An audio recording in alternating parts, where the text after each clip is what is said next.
আসসালামু আলাইকুম। এই তো আজকে অনেক দিন পরে আবার আমার সবজি বাগানটা সবার সাথে একটু শেয়ার করতেছি। আর ফার্স্ট টাইমই আবার নতুন একটা কুমড়ো বের হয়েছে, আর মাশাআল্লাহ এখনো ফুলটা আছে। ফুল এখনো থাকবে কয়েকদিন, তারপরে ফুলটা নষ্ট হয় আর কি। যে এই ফুলটার মতো যে লাউ আস্তে আস্তে বড় হবে আর ফুলটা নষ্ট হয়ে যাবে। তো মাশাআল্লাহ এটাও টিকে গেছে। তো এই যে মাশাআল্লাহ আরও বের হয়েছে।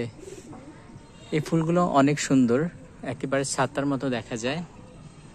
তো আজকেও আমরা লাউ খাইছি মাশাআল্লাহ, কিন্তু পোকের কারণে বেশি ভালো হয় না। এই যে নতুন গাছের একটা সাদা লাউ বাইর হয়েছে, তো এইটাও এই যে পোকে নষ্ট করে। তো করলে আর একটু বড় হয় না। এই যে কি করছে আবার এগুলো এরকম করে ফেলে আর কি। এখানে শুধু আমরাই লাগানো তো, আর এই জন্য পোকে এগুলো কি বেশি ধরে আর কি। তো যাই হোক, তারপরেও খাইতেছি, আল্লাহ খাওয়াইতেছেন, এটাই আলহামদুলিল্লাহ। আল্লাহর কাছে লাখো কোটি শুকরিয়া, এইটাই অনেক কিছু। যাই হোক, কষ্ট করলে আল্লাহ তাআলা দেন, কষ্ট করে লাগাইছি। আর যাই হোক, এই আমার এই সবজি বাগানের পিছনে অনেক পরিশ্রম করতে হয়েছে। আমি, আমার আম্মা তো ফজর পরে ঢুকে কই কি সমস্যা আছে না আছে এগুলো দেখে, আমিও দেখি। সব কিছুই করা, এগুলো দেওয়া, তারপরে সব কিছু করা, এগুলো কষ্টের একটা কাজ। যাই হোক, কষ্ট করতে হয় সব ক্ষেত্রেই। কষ্ট না করলে কোনো কিছুই খাওয়া যায় না, উপভোগ করা যায় না। তো এই আর কি। তো তারপরেও নিজের হাতেরগুলো খাওয়া যত কষ্টের পরে হোক, একটা ফল দেখলে তখন কষ্টটার কষ্ট থাকে না। এইটা মনে থাকে না যে আমরা কত কষ্ট করে 4-5 ঘন্টা পরিশ্রম করে এই জালটা দিছি, কিংবা এই আরগুলা দিছি, এগুলো মনে থাকে না। কারণ এগুলো এই ফল বের হইলে, ফুল আসলে, দেখলে মন ভরে যায়, তখন আর এই কষ্টের কথা মনে থাকে না। এগুলো তখন এমনিতেই ভালো লাগে। আর খাওয়াটা তো আরও ভালো লাগে, নিজের হাতের লাগানো গাছের সবজি নিজের হাতে রান্না করে খাওয়া, এই মোমেন্টটা অনেক সুন্দর।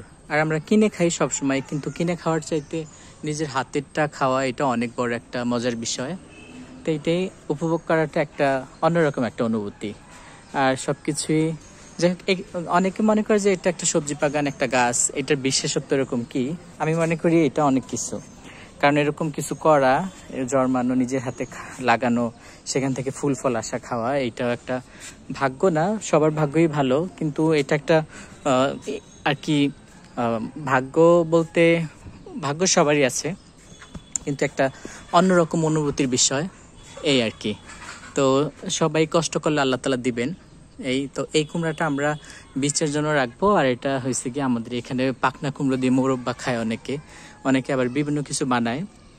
তো দেখা যাক আমরা এটা দিয়ে কি করতে পারি। আর এটার বীজগুলো রেখে দিব, আর কুমড়াটা খাওয়ার ক্ষেত্রে ইউজ করা যায়, শক্ত হইলেও। তারপরে এই যে এগুলো আবার খাওয়ার উপযুক্ত হইতেছে। তো এই আর কি। মাশাআল্লাহ, করলা গাছেও করলা বের হইতেছে। এই যে আজকে দেখলাম যে বের হইতেছে আর কি, ফুল আছে। তারপর করলাও বের হয়েছে। এই যে করলা এখন আসা শুরু হয়েছে মাশাআল্লাহ। তো এই আর কি, আজকে বিকালের মোমেন্ট আমার সবজি বাগানের। আর নিজের সবজি বাগান থেকে সবজি হারভেস্ট করে খাওয়া, নিজের হাতে কাটা খাওয়া, এটা অন্যরকম একটা ভালোবাসার লাগে আর কি। আমার কাছে অনেক ভালো লাগে, আমার কাছে অনেক ভালো লাগে। আর এগুলো সকাল বিকাল দেখলে মাশাআল্লাহ ভালো লাগে, মনে হয় যে এরা আমাদের দিকে তাকিয়ে থাকে, আমরা কখন আসবো, আমরা কখন এদেরকে দেখবো, এদের কি লাগে সেটা আমরা দিব, এই আর কি। কি সুন্দর ফুল মাশাআল্লাহ। তো এই আজকে বিকালের কি, ওই যে দুন্দুলো বের হয়েছে মাশাআল্লাহ, অনেকগুলো দুন্দুলো পুরো হয়েছে, কিন্তু পারা যায় না, শক্ত হয়ে যায় আর কি। মাশাআল্লাহ এই কুমড়াটা 3 দিন আগে নামিয়ে দিছি, অল্প ছোট ছিল, মাশাআল্লাহ এখন বড় হয়ে গেছে, খাওয়ার উপযুক্ত হয়ে গেছে, এই আর কি। তো এই আর কি, সবাই ভালো থাকবেন, সুস্থ থাকবেন। আসসালামু আলাইকুম। আর আজকের মতো এখানেই শেষ।